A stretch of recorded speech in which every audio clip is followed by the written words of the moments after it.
Assalamualaikum warahmatullahi wabarakatuh. Sehat berkah lancar rezeki untuk semua teman-teman yang nonton video-video di channel ini. Kembali lagi bersama Kak Dita di sini di channel Dita Chan, Dita Anya 3. Jadi gini ya teman-teman, di sini aku mau sampaikan fakta-fakta tentang kasus pembunuhan mahasiswa UI yang terjadi baru-baru ini. Langsung aja ke pembahasan. Latar belakang Muhammad Naufal Zidan, korban pembunuhan. Bernama Muhammad Naufal Zidan, 19 tahun, berasal dari Lumajang, Jawa Timur. Adalah mahasiswa jurusan Bahasa dan Sastra Rusia, Universitas Indonesia. Saat SMA, dia bersekolah di SMA 1 Probolinggo dan menjadikan dia alumni pertama dari SMA tersebut yang diterima di UI. Dan menjadikan dia alumni pertama dari SMA tersebut yang diterima di UI melalui jalur seleksi SNMPTN, jalur prestasi berbasis raport. Dia merupakan siswa dari kelas akselerasi yang lulus SMA hanya dalam 2 tahun dan dia juga mahir berbahasa Rusia. Latar belakang Alta Fasalia Arnika Basya, pelaku pembunuhan. Bernama Alta Fasalia Ardina Basya, 23 tahun, berasal dari Bandung dan merupakan anak pertama dari 4 bersaudara. Merupakan atlet karate yang meraih juara nasional. Menyelesaikan studi S1-nya di Universitas Pajajaran, jurusan Bahasa dan Sastra Rusia, sebelum melanjutkan studinya di Universitas Indonesia. Altaf pernah bekerja di perusahaan keuangan dengan jabatan sebagai project manager sejak Mei 2021. Berpengalaman dalam organisasi sebagai staf pendamping himpunan mahasiswa sastra Rusia di Unpad. Kronologi pembunuhan. FYI, Zidan dan Altaf ini berteman. Altaf sering nongkrong di kosan Zidan. Ya, seperti mahasiswa pada umumnya sering nongkrong di kosan temennya karena udah akrab. Lanjut ke kronologi. Kejadian ini terjadi pada Rabu 2 Agustus 2023 sekitar pukul 18.30 atau menjelang maghrib. Alfat nganterin Zidan ke kosnya setelah mereka berdua ini selesai melaksanakan kegiatan pendampingan mahasiswa baru di universitas mereka. Saat sudah sampai kos, namanya berteman akrab, Altaf ini ikut masuk dong ke dalam kosan Zidan. Dia buat nongkrong bentar, scroll HP. Lalu saat Zidan ini terlihat lengah, Altaf menendang Zidan. Zidan pun tersungkur. Lalu dengan cepat Altaf menusuknya dengan pisau lipat yang sudah dia siapkan di saku celananya. Saat penusukan pertama, Zidan ini sempat melawan dengan menggigit tangan Alfat. Alfat yang udah terlanjur kalap lalu memasukkan kepalan tangannya ke mulut Zidan. Dari sinilah cincin si Alfat ini tertinggal di tenggorokan korban. Pelaku ini kemudian menusuk lagi dada korban hingga terdapat luka sebanyak 10 tusukan yang tersebar di badan dan leher korban. Zidan yang sudah terkapar ini ditinggal begitu aja oleh si Alfat. Terus dengan santainya dia balik ke kosan. Besoknya Alfat ini kembali ke kosan korban lalu membungkus tubuh korban dengan plastik hitam sebanyak 2 lapis dengan kondisi tangan terikat. Meletakkannya di kolong tempat tidur dan menutupi bau dari jenazah dengan kapur barus. Dia juga sempat membersihkan TKP terlebih dahulu. Kronologi ditemukannya jenazah korban.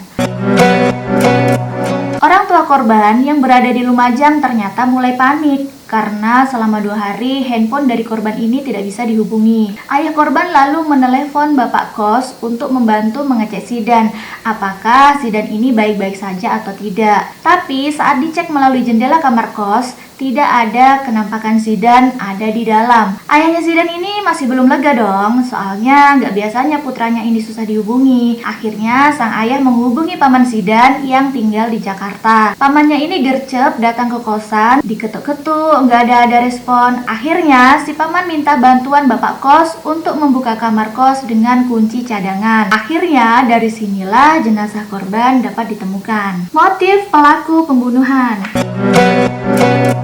Pelaku mengatakan kalau dia sudah hopeless karena menunggak pembayaran sewa kos, dikejar-kejar pinjol sejumlah 15 juta rupiah, rugi investasi kripto sejumlah 80 juta rupiah, sudah berusaha bekerja dan masih saja tidak lebih sukses dari korban. Pelaku juga ingin menguasai barang berharga milik korban seperti MacBook, ATM, dompet, dan iPhone. Hukuman yang diterima pelaku. Pelaku ini dijerat pasal 338 KUHP tentang pembunuhan dan atau pasal 340 KUHP tentang pembunuhan berencana dan atau pasal 351 ayat 5 KUHP. Pelaku terancam hukuman maksimal pidana mati. Fakta-fakta lain dari kasus ini. Pelaku belum sempat menjual barang berharga milik korban, karena korban terus muncul di mimpinya, mengejarnya dan selalu mengikutinya. Dan di mimpinya juga korban melakukan balas dendam. Pelaku ternyata belajar melakukan aksinya lewat serial narkos yang sering ditontonnya di YouTube. Kemudian pelaku juga membungkus sweater putih miliknya yang terkena bercak darah korban dengan plastik, membuangnya ke sela-sela tembok kos-kosan korban untuk menghilangkan jejak. Moral of the story. Ini based on pandanganku ya, dan terserah kalian mau sependapat atau tidak. Kalau mau menghujat silakan aja dihujat, nggak masalah. Ini buat masukan sekaligus kritikan aja buat siapa saja di sana yang berkuasa, memimpin dan memangku kebijakan. Tolong ikut andil pada rakyatnya supaya hal-hal seperti ini tidak terjadi lagi dan terulang-ulang lagi. Dan jangan selalu melulu mengaitkan kasus-kasus kriminal seperti ini dengan sudah takdir, memang ajalnya udah sampai di sini. Ini mah memang kehendak Tuhan. Memang benar, dalam hidup kita harus mempercayai takdir. Tapi sebelum takdir berkehendak, apakah tidak terlebih dahulu kita mengusahakan sesuatu? Karena Allah tidak mengubah keadaan suatu kaum sebelum kaum tersebut mengubah keadaannya sendiri. Lanjut ke pandanganku. Jadi pandanganku yang pertama terhadap kasus ini, sudah banyak banget korban pinjol bertebaran. Ada yang gantung diri, ada yang minum racun, terjun ke sungai. Sebutin aja dan search di Google, kalian bakalan nemuin ratusan artikel tentang korban-korban pinjol. Dan masih banyak lagi yang gak direkap oleh media. Mereka memilih mengakhiri hidupnya, bahkan juga mengakhiri hidup orang lain seperti yang dilakukan Alfat kepada temannya ini. Untuk itu tolong hapuskan pinjol-pinjol di muka bumi, mau legal ataupun ilegal. Tolong blokir iklan-iklan pinjol yang berseliweran di sosial media, karena pada akhirnya yang nggak niat pinjol pun akhirnya ngeklik dan terkena logaritma pinjol. Karena bullshit banget ya kalau pinjol ini niatnya ngebantu. Ngebantu itu memberi tanpa syarat dan tanpa berharap kembali, bukan memaki dan mengancam saat sudah jatuh tempo. Please jangan pinjol, apalagi pinjol hanya karena untuk memenuhi gaya hidup. Karena zaman sekarang orang ingin terlihat bergaya hidup mewah dan serba ada, tapi ternyata di belakang itu mereka terjerat pinjol. Yang kedua, untuk kalian semua jangan merasa tertinggal dengan yang lain. Jangan merasa tertekan dengan pencapaian orang lain.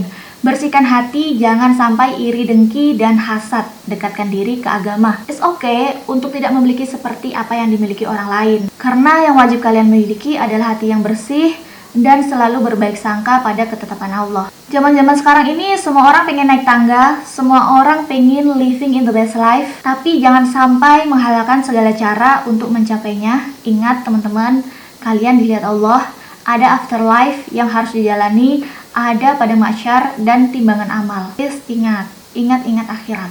Aku bicara ini bukan karena ngerasa sok suci, sok paling baik, tapi apa salahnya kalau kita saling mengingatkan? Dunia sedang digiring dan mengarah ke area hedonisme, mengelompokkan kasta berdasarkan harta. Kaum 1% pun semakin membuat boundaries. Mereka juga menganggap kalian hanya sebatas angka, jumlah followers, menjadikan kalian sebagai komoditi untuk menyusun tangga mereka sendiri untuk lebih naik ke atas. Mungkin saat live mereka ramah terhadap kalian, tapi pertanyaannya, apakah mereka mau berteman dengan kalian di kehidupan nyata? Jangan mudah percaya dengan para mentor-mentor yang mengiklankan dirinya di sosial media, baik itu mentor saham, mentor kripto, mentor-mentor yang lainnya yang berkaitan dengan uang. Siapa yang bisa jamin kalau mereka benar-benar tulus, ikhlas, berniat ngajakin kalian bisa kaya seperti mereka? Pakai logika aja, kalau misalkan mereka ini menemukan gunung emas di suatu tempat, apa mereka akan teriak-teriak manggil kalian untuk ngambil emasnya juga bersama bareng-bareng sama kalian supaya bisa kaya sama-sama? Dan jangan coba-coba terjun di bidang yang kalian gak kuasai. Hati-hati dalam bersikap, jangan terlalu percaya dengan orang lain. Pandai-pandailah memilih circle pertemanan, tetap waspada dalam lingkungan kalian, tetaplah saling menghargai dan menghormati satu sama lain. Selanjutnya, dunia tak sekejam itu, jangan menjadi kejam hanya karena dunia yang tak seberapa lama. Wassalamualaikum warahmatullahi wabarakatuh. See ya in the next video.